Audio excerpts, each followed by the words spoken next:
Hi guy, welcome to the AMIGArama podcast. I'm your host Lorfarius, and for this week we will be taking a look at Super Skidmarks. But as always, before we jump right into that, let's have a look at some of this week's news.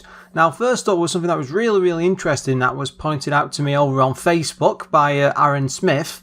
Basically, Amiga on the Lake have released a 4GB disc-on module. Now what that basically is if you're not sure, it's a tiny little chip that plugs straight onto the IDE socket inside the 1200. I'm not sure, I think it's just the Amiga 1200 so far. It might be others, I didn't realise that at the time. But the fascinating thing about that is you've effectively got the equivalent of a compact flash hard drive. You can just sit on the inside of the board. Now usually most gaming sides for the WHD load and maybe if you put in classic Workbench and stuff, you're looking at like about 4GB inside. You can go a bit further than that if you want to extend it more. I think I've got 8GB in mind, but I wanted to put demos and everything in top as well. So you can pretty much do a bit of both. But as a gaming side, just for pure gaming, 4GB is pretty much plenty. Now, a bit of blurb on the website. It says, it's a bird, it's a plane, it's an AOTL sticker. No, this is a disc-on module, DOM. It is a flash drive intended to be plugged directly onto the motherboard and is used as a computer hard drive. DOM devices emulate a traditional hard disk drive, resulting in no need for special drivers or other specific operating system support. So yeah, pretty much just like a compact flash drive. Now, from what I could tell, it's usable for up to 1 million reads. I think that's more than what a current floppy disk stick or even compact flash drive can actually accept. So this pretty much is the way to go. I'm not sure why it's only 4GB at the moment. It might be something that's down to limitations and that sort of thing as a chip, but there might be bigger ones further down the line. Anyway, I just thought it was quite interesting. Another thing I did see in the news, Amigakit, which is amigakit.amiga.store, I've done a complete site overhaul.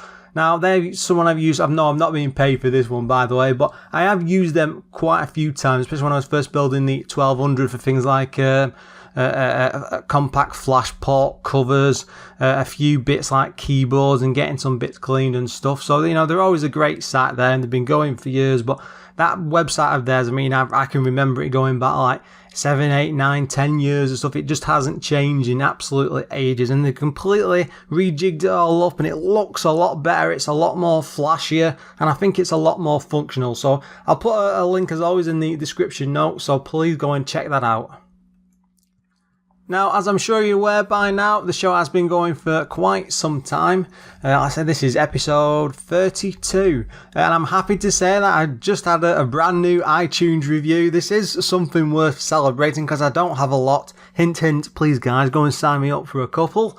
Basically, Cholima Speed just said it was a great show. He was really enjoying it, but one thing he did say, he was asking about game music. The thing is, I have tried in the past. I think it was about episode 7 where I put a bit of tunes in, and I might have done it with something else as well. But I do share the podcast between my current host and YouTube, and my biggest concern with it always is copyright strikes. I've been told from a few places I've read online that you've got to be careful with podcasts because it's effectively like a sort of radio, so it could be tackled differently. I'm not 100% sure, and a lot of podcasts I listen to, they just don't bother with it, and I suspect it's because of the same thing. But if anybody knows for sure, I can give me some sort of advice, please come to say the Twitter account, which is @AmigaRamaPod, or drop me a line over on the Facebook page, which is facebook.com/AmigaRama. I'll get back to you because I'm interested to know for sure, because I would actually like to use some music, because there's often times when I refer to in-game tracks and intros and stuff, and it'd be great to just put them at the beginning. But like I say, I've held off because I've been a bit wary so far, but it's something I would definitely be interested in. Let's move on to this week's game, and for this week I've gone and chosen Super Skidmarks. Now, we do seem to be getting through the Amiga classics quite quickly of late, but one of the main reasons I picked this one was because back in the day this was like one of the big box games I bought. It might not have been Super Skidmarks actually, it might have been the first one.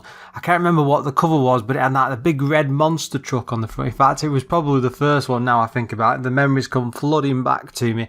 But it was always a range of games that I'd keep my eye on over the years. It was published by Acid Software, developed by them as well. Now, from what I could find out, they were actually based over in New Zealand. They don't seem to have any string of games really beyond this, which was quite bizarre, especially for a publisher, but it must have been some sort of standalone deal, as they just had nothing to do with any other software. Maybe it was just such a big hit.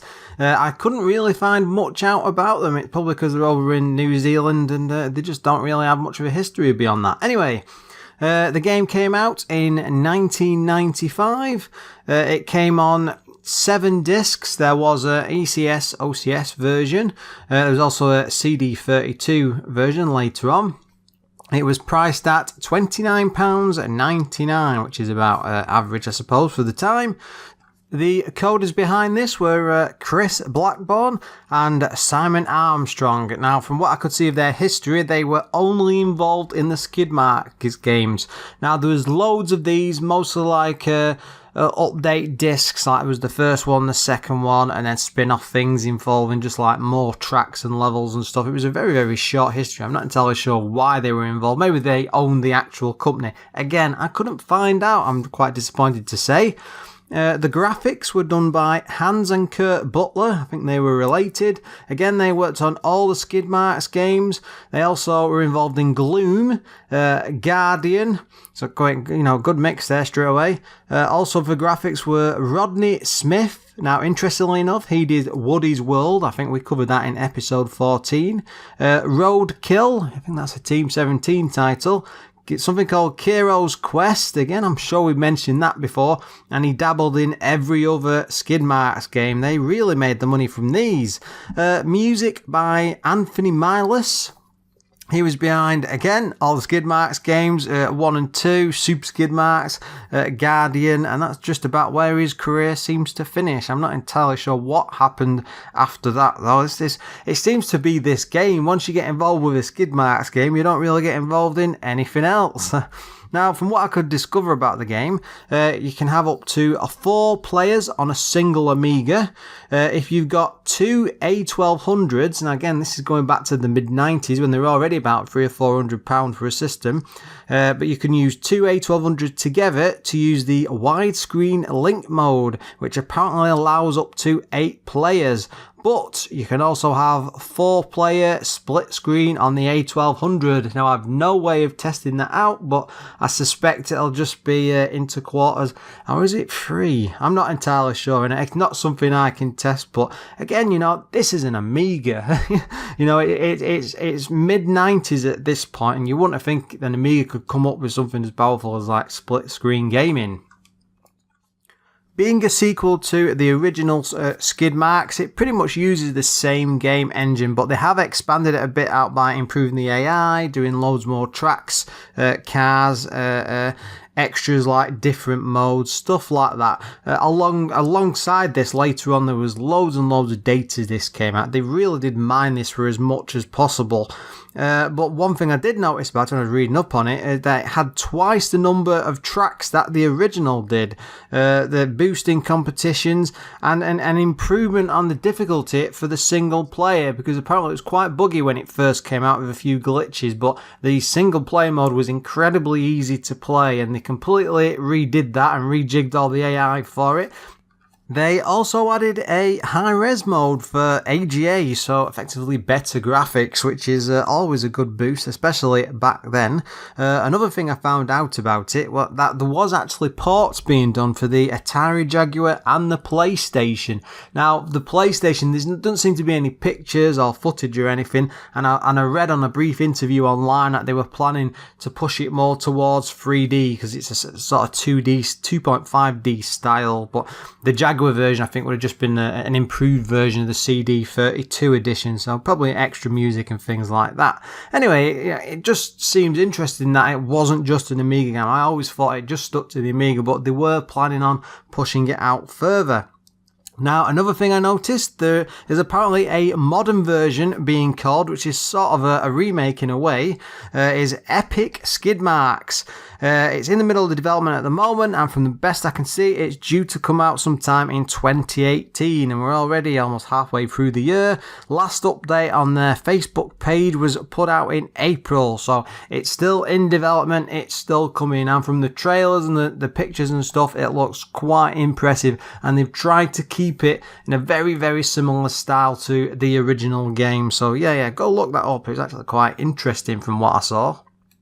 The game actually supports multiple joysticks, which is not very common for Amiga games at all. And if you read through the manual, there's like blueprints for what is effectively a 4-player joystick adapter. So you can effectively use one port and have 4 other people plugged into the side of it. Now, I've never seen or heard anything like that for the Amiga before. And from what I could tell reading on different games and things, it's certainly not very common. And if anyone's ever seen that or even attempted to do it, by God, I'd be interesting to see some sort of picture or possibly even a video or something running. Just to drop me a line at Lorfarius@AMIGArama.com and I'll definitely take a look at that.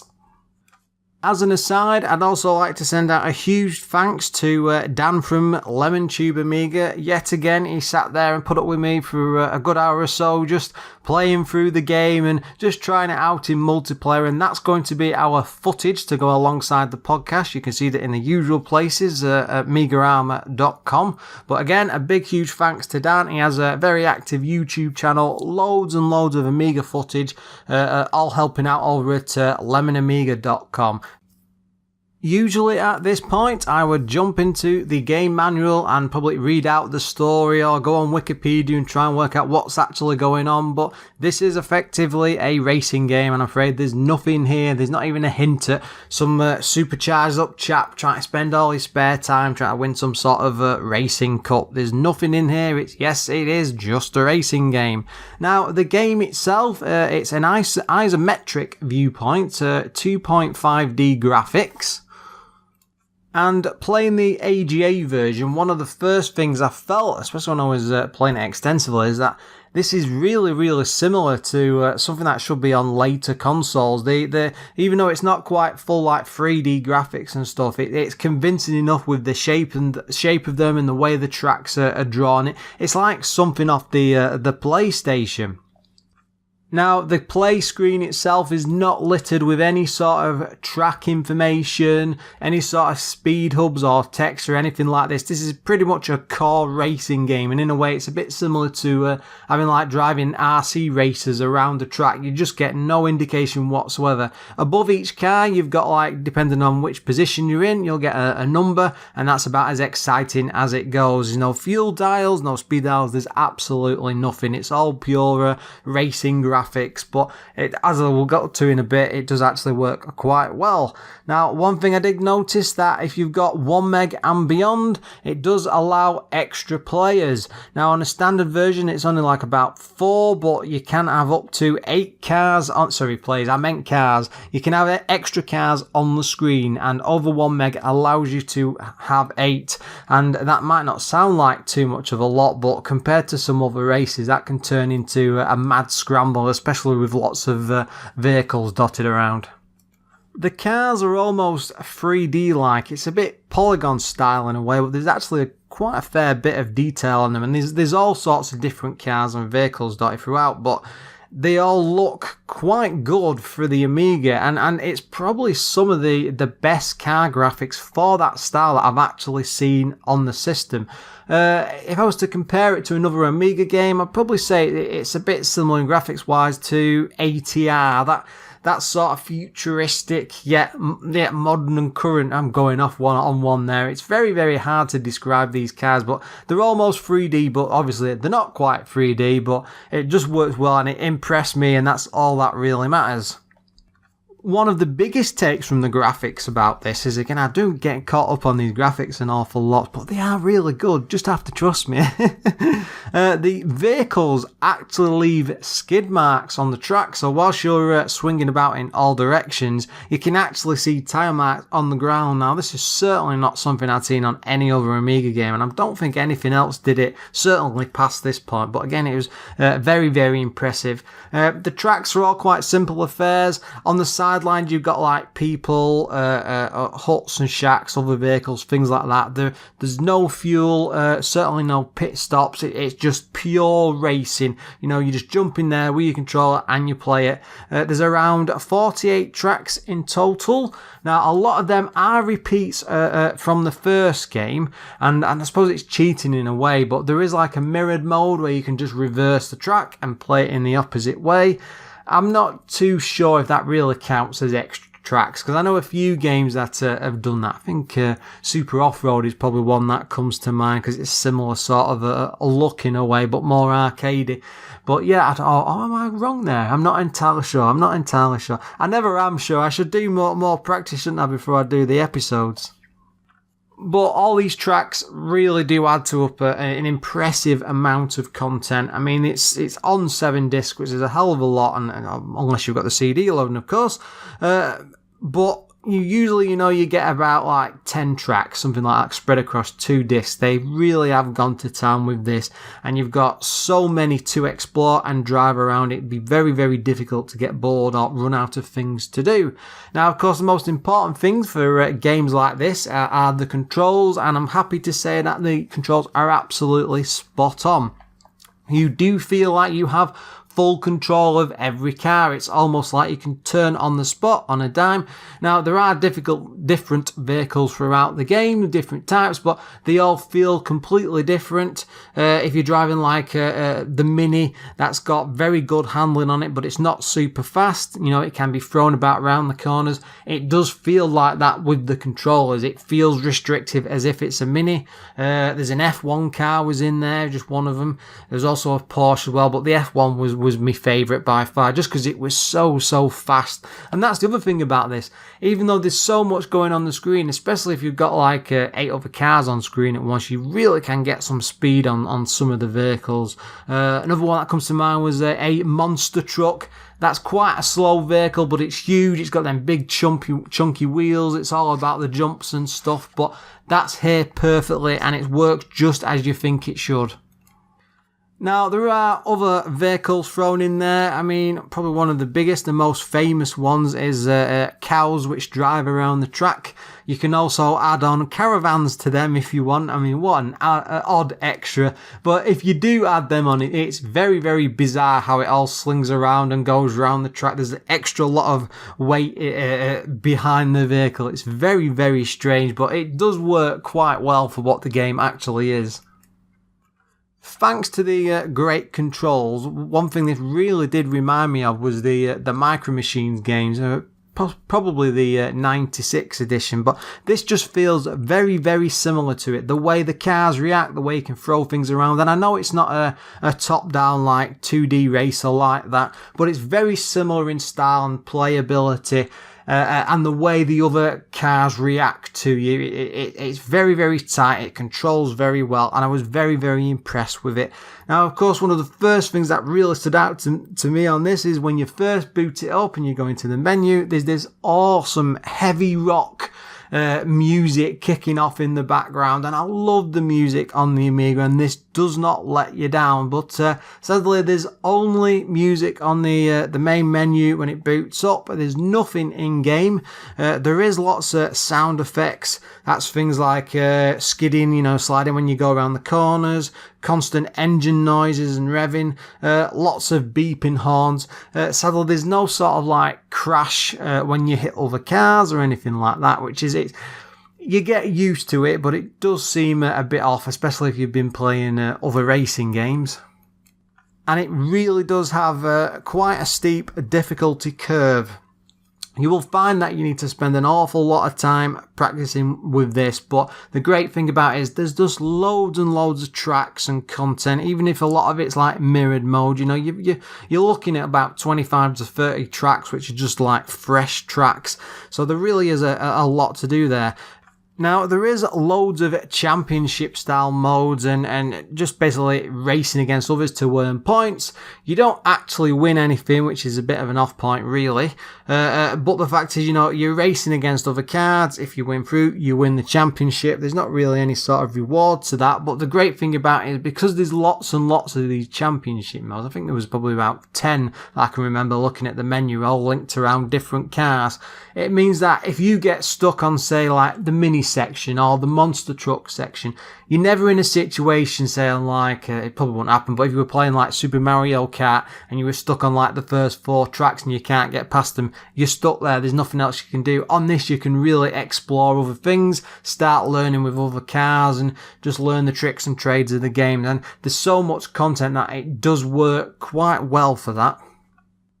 And the biggest plus point about the game is that there is loads and loads of replayability. You know, it's genuinely challenging. It's a real joy to play and race against the others. The single player and the multiplayer, although they are different things, they have a lot of, I don't know how you put it, a lot of joy between the different versions. In single player, it's more focused on your skill and how well you do against the other drivers, whereas in multiplayer, it's more a mad dash to see if you can beat the other person, but you can have more fun. Whereas in a single player, you're more focused on sticking to racing lines and getting through the track and then just racing properly, and then it works really, really well.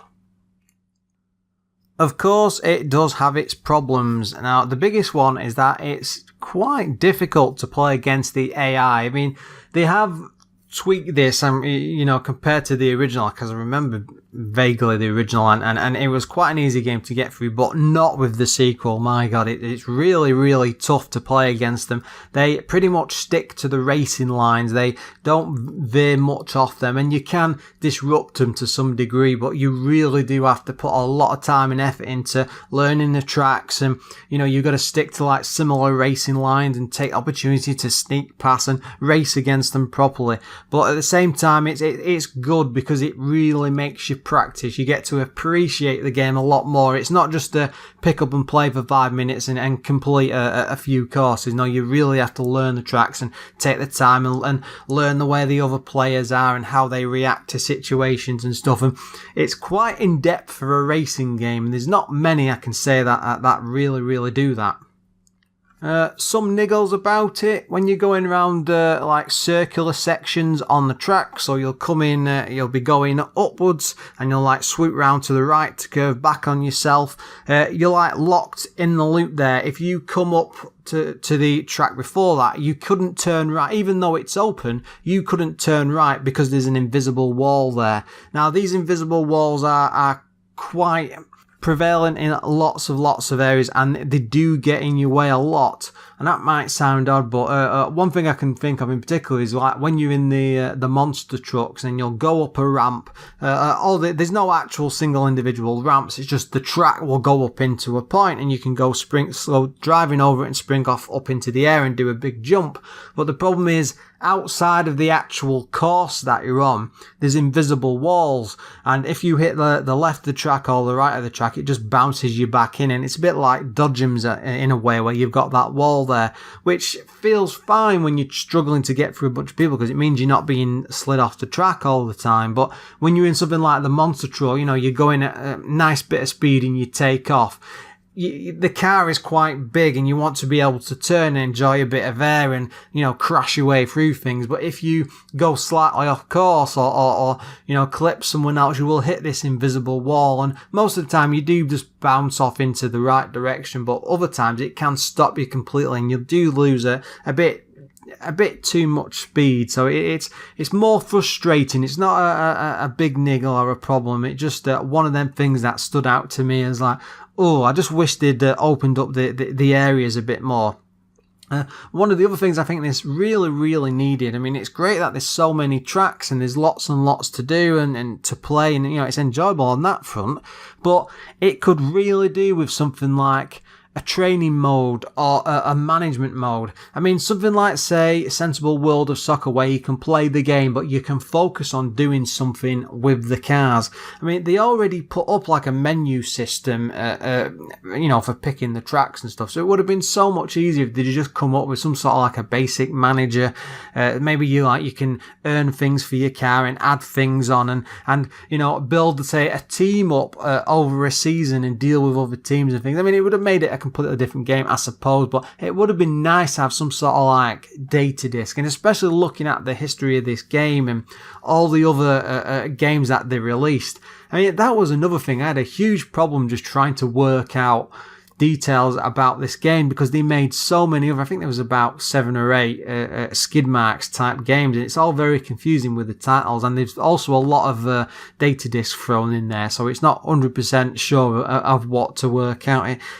That's not really something that would bother you. I'm sure if you went looking for Super Skidmarks 2 you wouldn't have a problem, but when you're looking in depth and trying to get some proper details about it, it just something that just wound me up. Now, another problem I had with it, you really, really do need to learn to stick to the racing lines. That's something from very modern games like Gran Turismo, that sort of thing. But this is quite apparent in this game, even though it's not like a racing line where it's drawn on the screen, but all the other drivers tend to stick quite close to it, and it's like the main point where you can get the quickest way through each section and stuff. That's why you have to learn the track. But what it means is when it comes to overtaking, especially if there's like 5 or 6 cars or more, a lot of the time the areas are quite narrow on the track, so you're having to wait for them to speed on, or you're having to ram your way through, which doesn't always work because it can just become like a mad clash in the middle, and it's fun to some degree, but at times you think, well, if they're pushing you to do more direct racing and get more involved, it doesn't always quite work in the middle. I'm describing that as a very, very odd thing. Of course, this came on 7 discs, as I've said earlier, and one of the biggest problems, I mean, you probably won't notice this if you're playing it on an emulator or even the CD32, because that's on CD, but the amount of disc loading is absolutely insane. It feels like it takes about 15 hours to load in between courses and things, and in fact, they knew that it was a problem, because from the actual main menu and on all the loading screens, you can actually play like a mini Pong game. There's a couple of bats there and a big ball bouncing about, and you can use your mouse cursor and stuff your controller to flick back and forth. I mean, that's fine if you can deal with that on the disc, but I found with the emulator when I tried to record footage that I ended up putting it onto turbo load mode just to get past them. So that's more of a back in the day sort of back in the day, I've done it again. One other restriction I noticed, which of course doesn't apply to the main Amiga systems, on the CD32, it's sadly limited to 2 players. And I'm not entirely sure why they did that, especially with the choice of being able to use like the Amiga keyboard and stuff. They could have expanded it out, but they didn't. They just restricted it for later.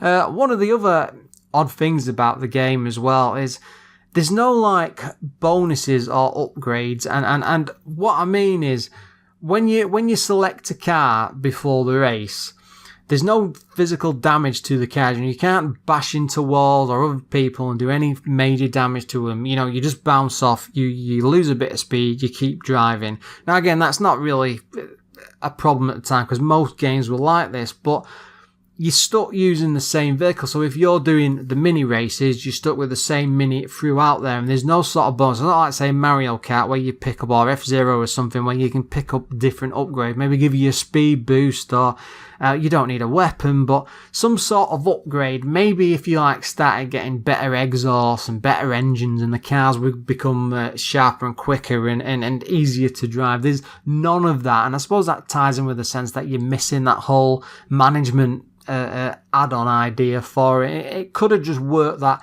little bit more, because but there is a lot here. It's quite enjoyable, but these are just little niggles that it really I don't think would have been too difficult for them to add something on. The magazines of the time were extremely kind to this, gave it some very good scores. The first was Amiga Power. They gave the CD32 edition 92%. But The standard floppy disk version, and they moaned about loading as I did, they gave it 86%. You know, it really is a problem. It's not just like 10 or 20 seconds waiting. You know, it's like several minutes to get between tracks. And when you're playing something like this, a racing game where you want to be on the ball and get through things quickly, it can be quite frustrating. I suppose it'd be even more so if you were playing it with, up to 8 players. It caused all sorts of problems. CU Amiga gave this 84%. Again, they mentioned the loading. Amiga format, 92%. They didn't seem to mention the loading. Amiga computing, 89%. And Amiga Joker, 85%. I mean, that's quite an impressive range of scores. But bear in mind, this is a 95 game, so at the time, you know, most of the Amiga mags were pretty much marking up everything that came out. But from playing this, it really does deserve these scores. I've no complaints against these. And the fact that they even mentioned the loading, and I noticed it myself, means it was a problem. Now, like I said, there is lots and lots of different versions of this games and add-ons and stuff, and I think it's just a case that the company realised they had a big hit on their hand, so they started doing as much as pretty much milking it for as much as possible. But I've no idea how they could like market this properly and pass it out to people, because it was very, very confusing. Even going back to magazines at the time, there's just loads and loads of different ads, and it's the same like the Skidmarks series, but like Super Skidmarks, which we're looking at here, it isn't actually called Super Skidmarks 2, which is what it actually is, until you load the menu and it's got the 2 on it. So there's a bit of a difference. Is it Super Skidmarks 1? I don't know. It's just very, very confusing, and it just blew my brain when I was trying to work out what was going on. One of the biggest problems I felt with the game overall, the difficulty. I mean, you really do have to put a lot of time and effort into just learning the tracks out of the AI goals. And then I'm talking about a single player here, of course. But there is a real sense of like achievement. You know, you really do feel special when you've managed to like get in first, second, or third place. I'm afraid I never managed to get as high as that. I only ever got as high as 4th. I think you have to get in 5th and beyond to be able to go on to the other tracks. That's another restriction, by the way. You know, you are limited in that sense. You get stuck on one area, you have to go and try something else unless you can get in 5th. But by God, that really can be difficult. Just getting right down from 8th to 5th can really be an issue.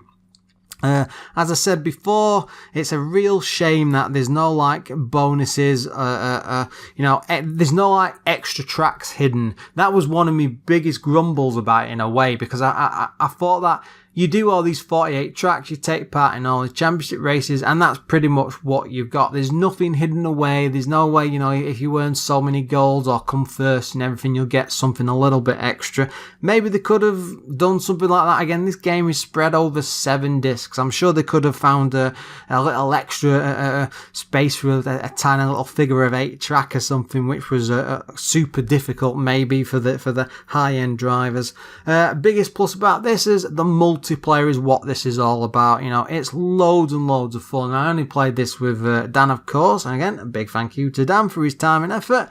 But this really is something else compared to the single player. Again, in a way, it reminded me a lot of Mario Kart, that mad dashing around. You know, it's a mad scramble to try and win. There's no battle mode because it's not that sort of a game, but it really is crazy spending time with the person, slugging your way around the tracks and taking it. It really is a lot of fun. The graphics are probably some of the best I've seen for the Amiga. It's almost 3D. It just blew me away. I completely forgot what this game was like. But again, you've got to consider back at the time that most of the racing games were all 2D, or they were like behind the car sort of view. There was nothing to this degree. And to see something like this almost 3D racer on the actual Amiga just absolutely blew me. Again, it should be like a PlayStation game, something much, much further down the line. We were years away from this sort of game, especially at the time. The championship modes, that was another grumble, I think. They were a bit limiting. You're always stuck to a single car.